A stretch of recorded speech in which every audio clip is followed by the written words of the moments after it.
The arrival. The shuttle broke through the nebula with a whisper of ion thrusters. Sleek, silver, and painfully small compared to the dreadnoughts orbiting above, it looked less like a warship and more like a courier pigeon among hawks.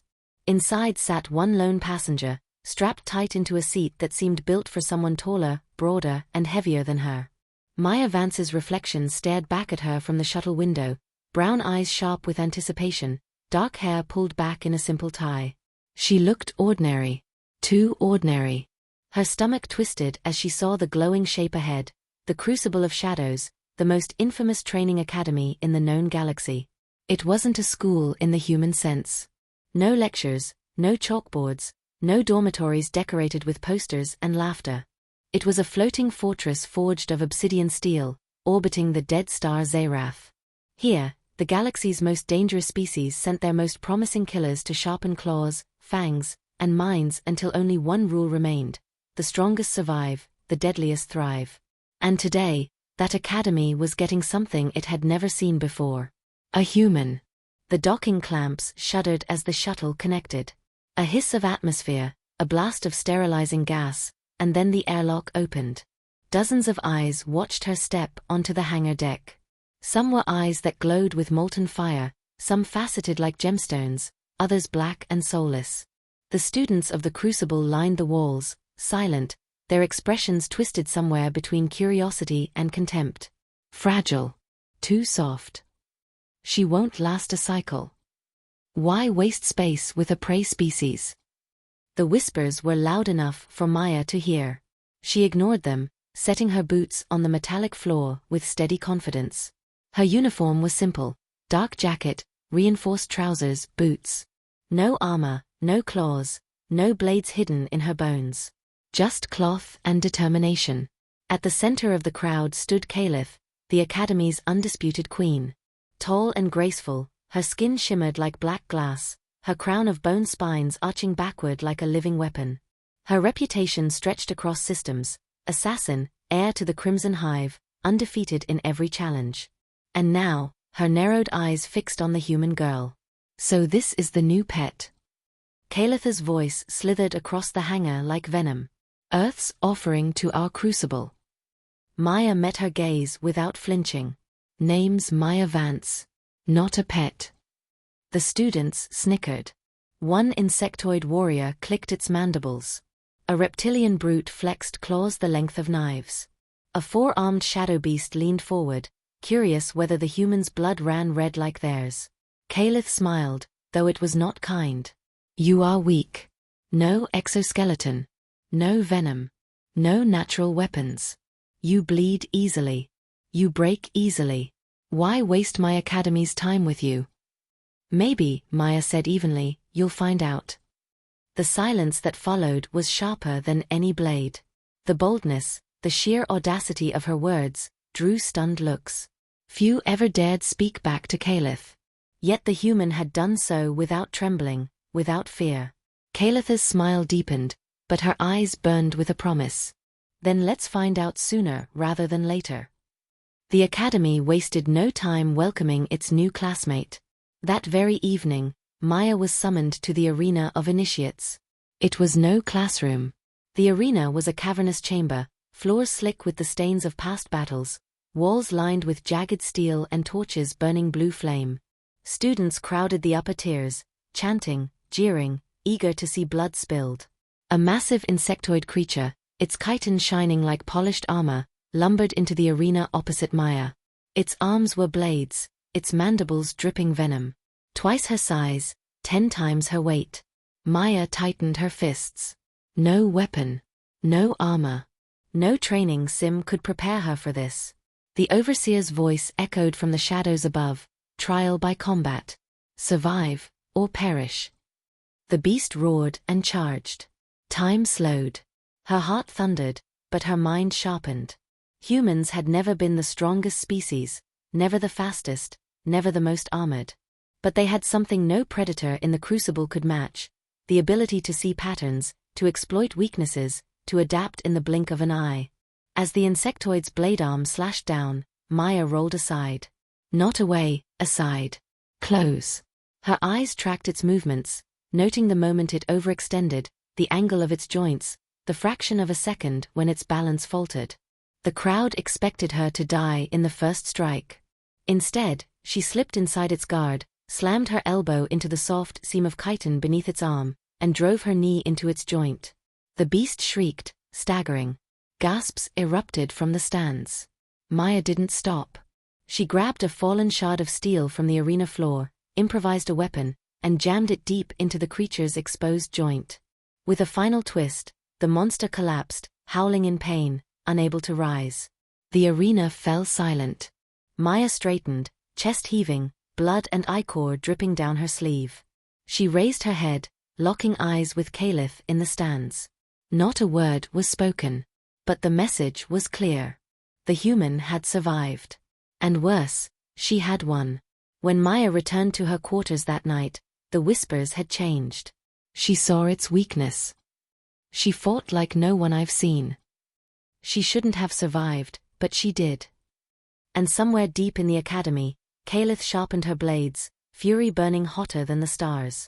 The Crucible of Shadows had gained a human classmate. And the galaxy's deadliest students had no idea what storm had just arrived. First blood. The Crucible of Shadows had rules carved not in stone, but in scars. And the first rule was this: a victory changes everything. The day after her first trial, Maya Vance's name was on every tongue. In the mess halls, the warriors of scales and fangs paused their growling contests to mutter about the fragile ape who had brought down a warspawn. In the shadowed libraries, telepathic seers whispered across minds, replaying visions of her strike, her calm movements, her refusal to die. Even in the assassin's barracks, where fear was a currency, the human girl's survival became the most valuable coin. And yet, for all the whispers of awe, one voice thundered above them all. Kaelith. The queen of the Crucible had not spoken to anyone since the duel. She had only watched. Her black glass skin reflected the arena's flames that night, her bone crown catching the light like a throne of daggers. And in her silence, every student knew what it meant. Maya had not just beaten a warspawn. She had insulted Kaelith's rule. The next trial came sooner than expected. Maya was summoned at dawn, pulled from the restless half-sleep of her quarters by the pounding of steel on her door. 2 armored guards escorted her without words through twisting corridors until the air smelled faintly of poison and rust. The Hall of Blades. Inside, 20 students waited. Not all were enemies, at least not openly, but none were friends. They stood around a long circular platform, polished steel etched with runes of death. Suspended above it were racks of weapons: swords, glaives, chains, spiked whips, poisoned knives. Tools of murder, honed to perfection. At the center of the platform stood the overseer, a skeletal being wrapped in tattered robes, its hollow sockets burning with pale fire. Second trial, it intoned, voice like rusted iron scraping across stone. The test of first blood. One will bleed. The other will leave. Choose your weapon. The crowd parted. And Kaelith stepped forward. The air thickened instantly. No one had expected this. Trials were usually student against student, not student against the queen herself. But Kaelith's gaze was locked only on Maya, her smile sharp as broken glass. I will take this test, Kaelith said softly. Unless the little ape is too frightened to face me. Dozens of eyes turned to Maya. Some gleamed with hunger, some with pity, others with cruel anticipation. Maya swallowed once, then stepped onto the platform. Not frightened, she said. Her voice didn't waver. The overseer raised a skeletal hand. Choose your weapons. The racks descended. Blades shimmered, chains rattled, toxins dripped from needle tips. Kaelith's claws alone were already weapons, but she plucked a wicked curved dagger from the rack, its edge glowing faintly with venom. Maya scanned the racks.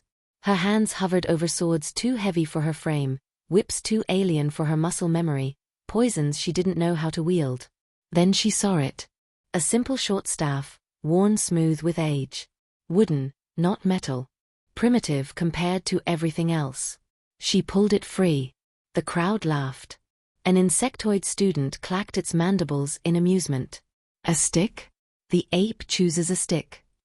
But Maya only gripped it tighter. A weapon wasn't about the material. It was about how you used it. The duel began with no ceremony. Kaelith struck first. Faster than sight, her dagger lashed out, gleaming arcs of poison slicing through the air. Maya twisted aside, the blade missing her skin by inches. She swung the staff, deflecting Kaelith's follow-up strike, wood clashing against venomous steel. Gasps echoed through the hall. Few had ever lasted more than seconds against Kaelith's first assault. But Maya wasn't fighting like they expected. She didn't meet Kaelith's blade with brute force. She didn't charge or flinch. She danced. Each strike of the staff was precise, redirecting Kaelith's fury into the empty air. Each step was measured, conserving her strength, forcing Kaelith to overextend. Kaelith snarled. "You think this game of sticks will save you?" Her dagger flashed. This time it grazed Maya's arm, slicing cloth and skin. A line of blood welled up. The crowd roared, the first blood drawn. The overseer raised its hand. "The trial is not over." Maya's voice cut sharp as a blade. She stood tall, blood dripping from her sleeve. "First blood doesn't mean defeat. Not for me." The overseer hesitated. This wasn't how the test usually ended. But the hall crackled with energy, the crowd chanting, hungry for more. So it continued. Kaelith pressed harder. Her movements blurred, dagger slashing with venomous speed. Maya's arms ached from deflecting, her lungs burned from the strain, but her mind was clear. She remembered something her father once told her, back on Earth during self-defense training: "You'll never win by being stronger. You win by being smarter. Let them think they've won, then show them where they're blind." Blind. Her eyes flicked to Kaelith's stance. Perfect balance, flawless speed, but too perfect. Too rehearsed. Every strike was predictable, a pattern born of overconfidence. Maya let Kaelith drive her back, feigning weakness. Her heel touched the edge of the platform. Kaelith's grin widened, dagger lifting for the finishing thrust. And in that moment, Maya shifted. She sidestepped the lunge, letting Kaelith's momentum carry her forward. In a single motion, Maya jammed the staff against Kaelith's dagger hand, twisted, and drove the wood upward into her throat. Not a killing blow, but a strike to shock, to choke, to force weakness into the untouchable queen. Kaelith staggered. The dagger clattered to the steel floor. For the first time, the queen of assassins choked for breath. The hall erupted. Maya didn't press the attack. She simply stood there, blood on her sleeve, staff in her hand, eyes locked with Kaelith's. "You wanted first blood," Maya said, voice low but carrying across the chamber. "You got it. But don't forget, I'm still standing." The overseer's burning sockets flickered, as though amused. "The test is complete." The crowd's reaction was chaos. Some roared in triumph for Maya, others hissed in outrage, but none could deny what they had seen. The human had survived Kaelith's wrath. And more than that, she had made the queen bleed in spirit, if not in flesh. Kaelith retrieved her dagger slowly, her glass-black face unreadable. But her eyes, oh, her eyes burned with fire enough to scorch suns. "This isn't over," she whispered, so quiet only Maya could hear. Maya tightened her grip on the staff. "Good. I'm just getting started." That night, the academy hummed with whispers. She drew blood against Kaelith. She refused to fall. She might be dangerous. And in her quarters, alone, Maya let herself finally collapse onto the bed, shaking with exhaustion. Her arm burned from the cut, her muscles ached, but her spirit blazed. She knew she'd painted a target on her back larger than any student had ever carried. But she also knew something else. For the first time in the Crucible's history, the Queen's throne was no longer untouchable. The Assassin's throne. The Academy escalates challenges against Maya, poison trials, stealth hunts, and psychological traps meant to break her spirit. But one by one, she adapts. She turns her weaknesses into strengths, her smaller body into speed, her lack of natural weapons into mastery of tools, and her fragile skin into sheer resilience. Soon, even rival assassins begin to respect her. Kaelith, unwilling to be dethroned, challenges Maya to the Duel of Shadows, a fight that decides who rules as the Queen Assassin of the Academy. To everyone's shock, Maya accepts without hesitation. Humanity's weapon. The final duel is brutal.